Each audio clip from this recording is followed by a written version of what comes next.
Pour protéger le citoyen, vous avez, on va dire globalement, et tout le monde demande de le faire, une végétalisation qui va faire un gain d'1,5-2 degrés, pas 10. Ensuite, vous avez des conditions de vie qui sont républiquement inacceptables, et notamment dans les quartiers. Quand vous avez 45 degrés jour et nuit dans un appartement où il y a des gens de plus de 50 ans ou 60 ans qui y vivent, ce n'est pas républicain. Et c'est pour ça que je vous disais, il faut un plan Marshall d'isolation, etc. Ça, c'est la protection du citoyen. Et je vous garantis, janvier-février, on a battu des records de chaleur encore cette année. Si je rajoute 2,5 degrés à ce que nous avons vécu en juin-juillet, je ne sais pas comment on va faire parce qu'on n'a même pas le temps d'isoler. Et c'est un déni de la ville. C'est-à-dire qu'il faut que la ville prenne conscience de danger dans lequel elle est. Des propositions. Yvan Lachaud, des arbres, une coulée verte, des vélos. Quand on fait de la politique, ça veut dire que c'est l'intérêt général qui prime et on a le devoir de s'occuper des générations à venir.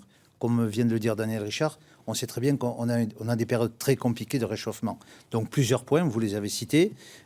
D'abord au niveau des équipements sur la mobilité, le nouveau trambus, il est biogaz, électricité, il n'y a plus de diesel. Et il faut qu'on fasse d'abord cet engagement-là, que tous les bus, puisque les 9 derniers qui viennent d'arriver sont au biogaz. Donc ça me paraît important d'être promoteur dans ce domaine-là. Ensuite, oui, il faut végétaliser la ville, oui, bien sûr. Aujourd'hui, un mur qui est équipé de plantes grimpantes, c'est plus 60 degrés sur le mur, c'est 30 degrés. Donc, on a prévu 10 000 arbres en ville, on les a chiffrés. C'est 500 € l'arbre planté en milieu urbain. Donc ça, c'est chiffré. Une forêt générationnelle sur l'aérodrome de Courbessac, tout en maintenant les activités. Et ensuite, on va faire des exemples de quartiers dans lesquels on va proposer aux propriétaires ou aux locataires de végétaliser. Exemple, le quartier Richelieu.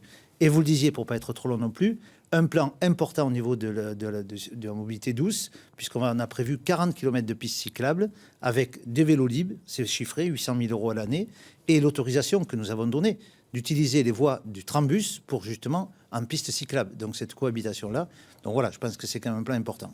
Yohann Gillier, du Rassemblement national, vous avez des propositions qui sont à peu près la même teneur d'ailleurs qu'Yvan Lachaud. Pas tout à fait, parce que moi, je ne me peins pas au vert au moment des élections. Promettre la plantation de 100 000 arbres, à un moment donné, soyons raisonnables. Notre planète, on y tient tous. Notre planète, on y tient tous. Et nous souhaitons tous le meilleur pour notre planète et pour notre avenir. Non. Mais il faut arrêter...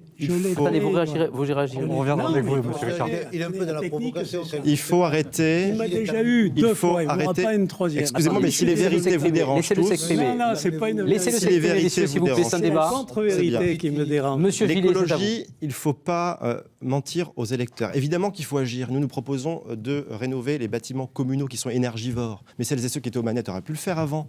Aujourd'hui, les bâtiments communaux et communautaires, je parle de monsieur Lachaud, étaient aux manettes et n'ont rien rénové. L'éclairage LED qui n'est pas généralisé encore, il faut agir également. Végétaliser, oui aussi, nous souhaitons végétaliser. En revanche, nous avons l'honnêteté de dire que nous le ferons au fur et à mesure des réaménagements publics. On ne va pas refaire tout ce qui a été fait, sauf que mes concurrents disent qu'ils vont tout refaire. Voilà, il faut arrêter de mentir aux gens. Les déplacements doux, évidemment, c'est important. Nous ferons au fur et à mesure des réaménagements urbains. Ne mentons pas aux gens, il faut agir, mais agir sans idéologie qui soit totalement stupide. On ne va pas promettre de planter 100 000 arbres, c'est totalement stupide. Monsieur rappelle la règle, chacun son tour pour qu'on avance. On n'a pas encore entendu Vincent Bouger. Ne pas agresser l'autre, sinon notre débat, il est foutu. Jusqu'ici, vous c'est voulez pas que je les agresse, que je l'agresse? On va revenir avec vous.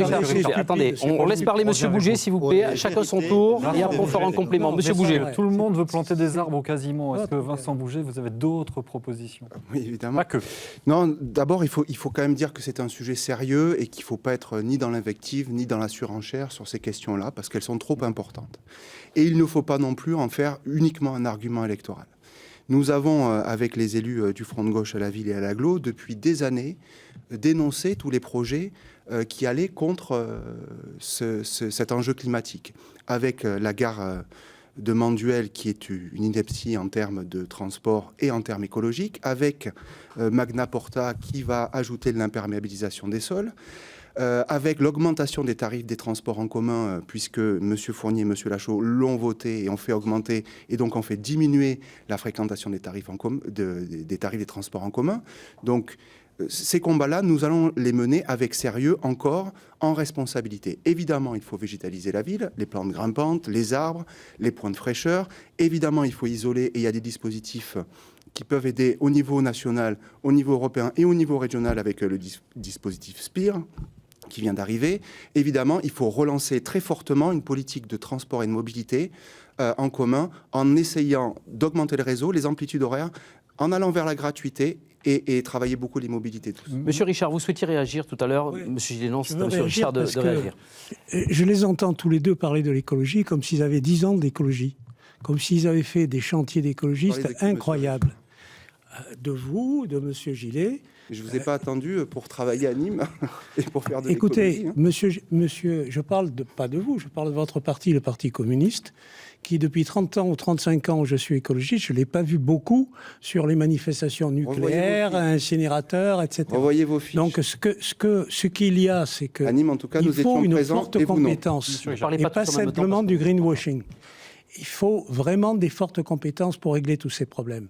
Et quand on dit j'ai le temps, je vais le faire au fur et à mesure, etc., vous n'avez plus le temps. Prenez conscience de ça. Il faut aller vite, malheureusement. Et ce sont les partis qui étaient au pouvoir qui ne l'ont pas fait. Aller vite, mais ne pas Il mentir vous reste aux un petit peu de temps Non, sur je cette ne mens question. pas Yann aux Gillet. électeurs. Ne pas mentir aux électeurs. Les candidats qui sont là ont tous signé un pacte d'engagement d'un collectif sur l'écologie. Un pacte très précis, irréalisable.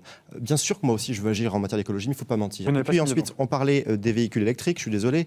Aujourd'hui, il est prouvé que les batteries des véhicules électriques est plus polluant que le diesel sur le long terme. Donc arrêtons de mentir aux gens. L'écologie de bon sens, on tient tous à notre planète, mais arrêtons de mentir aux électeurs.